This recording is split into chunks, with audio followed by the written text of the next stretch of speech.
Pastor ఒక బిచ్చగాడు అని ఈ మధ్య నేను ఒక thumbnail చూశాను. చాలా బాధపడి ఈ విషయాన్ని తెలియజేస్తున్నా. పాస్టర్ గారు అనేటువంటి ఆయన ఒక బిచ్చగాడు, ఒక అడుక్కునే వాళ్ళు, లేకపోతే బతకలేక బైబిల్ సైన్ చేసుకొని వచ్చారని ఈ మధ్యకాలంలో చాలామంది మాట్లాడటం.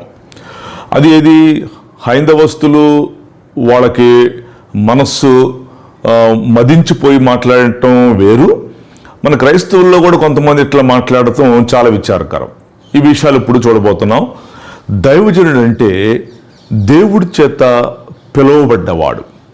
ఆనాడు సమూయేలు దేవుడు ఎన్నుకున్న బిడ్డ కాబట్టి ఆయన ఒక గ్రామానికి వస్తున్నప్పుడు పొలిమేరలోనే ఆ గ్రామస్తులు వచ్చి అనేవాళ్ళు, సమూయేలు గారు, అయ్యగారు మీరు సమాధానంగానే వస్తున్నారా లేకపోతే మాకేమైనా శాప వచనం పట్టుకొచ్చారా అనేవాళ్ళు. చూసారా మీరు? అంటే దైవజనుడు అంటే అంత భయం ఉండాలి. దైవజనుడిని దేవుడు పిలుస్తాడు.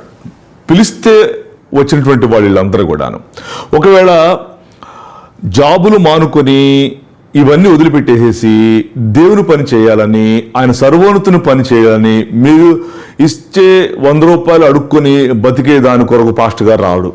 దేవుని సేవకుల పాదాలు పర్వతముల మీద సుందరములని చెప్పాడు. దేవుని సేవకులు ప్రాణాన్ని తెగించి ఎన్నో నిందలు, ఎన్నో అవమానాలు, మీరు మాటలు అంటుంటే మాటలు పడేవాడు, మీరు బాధపడుతుంటే ఆయన బాధపడతాడు, మీరు హాస్పిటల్కి అడ్మిట్ అయ్యి రోగంతో ఉంటే హాస్పిటల్ చుట్టూ తిరుగుతాడు. నా బిడ్డ హాస్పిటల్ అడ్మిట్ అయింది, రావాలి ఇంటికి తొందరగా అని మళ్ళీ ఇంటికి వచ్చేదాకా కన్నీరు కారుస్తాడు. నువ్వు నవ్వితే నవ్వుతూ ఉంటాడు, నువ్వు ఏడిస్తే ఏడుస్తాడు. నీకు వాక్యం చెప్పి బలిచ్చి బలపరిచినటువంటి వాడు అడుక్కునేవాడా? ఎంత గౌరవం అండి! ఈ రోజుల్లో నామకార్థ క్రైస్తవులు బయలుదేరి వీళ్ళ బతుకులన్నీ ఎలా ఉంటాయి అంటే, మేమేదో దశమభాగం ఇస్తున్నాం, డబ్బులు ఇస్తున్నాం కాబట్టి మా అదుపుల్లో మేము చెప్పినట్టు బతకాలి అని కమెంట్ చేస్తున్నావే, నీకు ఆశీర్వాదానికి బదులు శాపం వస్తుంది. గుర్తుపెట్టుకో, దేవుని సేవకుడు అంటే ఒక ఆట బొమ్మ కాదు, బతకలేక బైబిల్ సైన్ చేసుకుని వచ్చేవాడు కాదు. చాలామంది జాబులు మానేసి ₹1,00,000 జాబులు మానేసి వచ్చారండి సేవకి.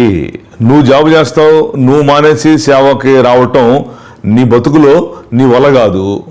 దేవుని సేవకులు జాబులు మానేసి జీతాలు మానేసి సేవకు వస్తే అడుక్కునే వాళ్ళలాగా భావిస్తారే, ఎంత శాపమండి! దేవుని యొక్క సేవకుడిని మాటలని అనేకులు చాలా దెబ్బతిన్నారు. సేవకుని యొక్క విలువ డాక్టర్ బిల్లీ గ్రహం గారు ఒకసారి ఛాలెంజింగ్గా చూపించాడు. అమెరికాలో డెమోక్రాట్ పార్టీ, రిపబ్లికన్ పార్టీ అని ఉంటాయి. రిపబ్లికన్ పార్టీ వాళ్ళు వెళ్ళి అడిగారట బిల్లీ గ్రహం గారిని, బిల్లీ గ్రహం గారు మీరు ప్రపంచం అంతా పేరు, అమెరికాలో కూడా మంచి పేరు, మీరు అమెరికాకు అధ్యక్షులు నిలబడండి మన పార్టీ తరపుగా, ఏకగ్రీవంగా ఎన్నికైతారు, మీరు ప్రపంచంలో ఫిగర్ అయిపోతారు, ఏకగ్రీవంగా ఎన్నికైపోతారు, అమెరికాకు ప్రెసిడెంట్గా నిలబడండి అని అడిగాట. అప్పుడు బిల్లీ గ్రహం గారు నవ్వి ఇలా చెప్పాడు. ఏం చెప్పాడు తెలుసా? నన్ను ఆఫీసర్ పోస్ట్ వదులుకొని అటెండర్ పోస్ట్కు రమ్మంటారేంటి అన్నాడంట. ఇప్పుడు తెలిసిందా పాస్టర్ గారి విలువ? బిల్లీ గ్రహం గారు చంప చెల్లుమన్నట్టు చెప్పాడు. అంటే ఇప్పుడు పాస్టర్ గారి పోస్ట్ ఏంటి? Officer post. అమెరికా అధ్యక్షుడు పోస్ట్ ఏంటి? Attender post. అసలు ఆఫీసర్ పోస్ట్ వదులుకొని అటెండర్ పోస్ట్ రమ్మంటారేంటి మమ్మల్ని అన్నాడు. చూసారా? అది. సో దేవుని సేవకుడు అంటే ఒక గొప్ప క్యాపబిలిటీ ఉన్నవాడు, ప్రార్థనాపరుడు, మీకోసం కన్నీరు కార్చేవాడు. మీ చెప్పు చేతల్లో ఉండేట్టుగా పెట్టుకోబాకండి, అది శాపం. అది దేవుని సేవకుని ప్రేమించండి. ఈనాడు అసలు షుగర్లు, బీపీలు పాస్టర్లకు రావడానికి కారకులు విశ్వాసాలండి. టెన్షన్ పెట్టేస్తారనమాట. ఏదన్నా వాక్యంలో నుంచి కొన్ని హెచ్చరికలు చేయాలని కూడా పాస్టర్ గారు భయపడుతున్నారు ఈ రోజుల్లో.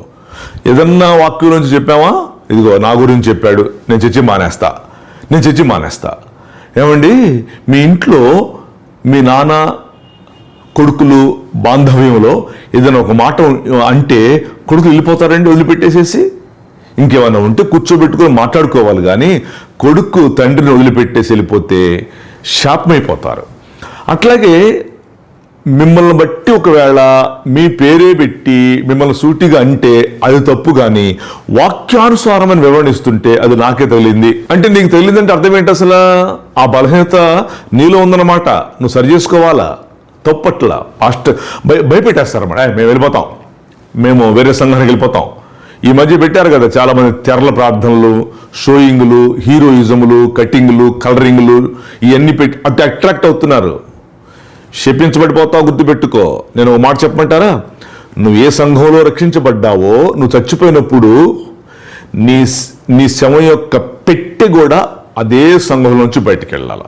That is blessing to you. That is biblical. You need to run, you need to worship, you need to go to the church according the biblical way. Otherwise చాలా శాపాలకు గురవుతారని నేను చెప్పట్లా, బైబిలే చెప్తుంది. కాబట్టి పాస్టర్ గారిని పొల్లెత్తి మాట అంటాం అది మంచిది కాదు. బిచ్చగాడు అనేటువంటి మాట చాలా బాధ కలిగిందండి. అందుకే నేను ఈ మాటలు చెప్తున్నాను. పాస్టర్లు అందరూ అడుక్కునేవాళ్ళ. కొన్ని సంఘాల్లో, కొన్ని ప్రాంతాల్లో అరే పొద్దున్నే వస్తున్నాడు రే 100 రూపాయల కోసం సంచేసుకొని అంటుంటారండి. ఎగతాళి చేస్తారు. ఆ గ్రామాలు దెబ్బతిన్నాయి, ఆ కాపురాలు కూడా దెబ్బతిన్నాయి.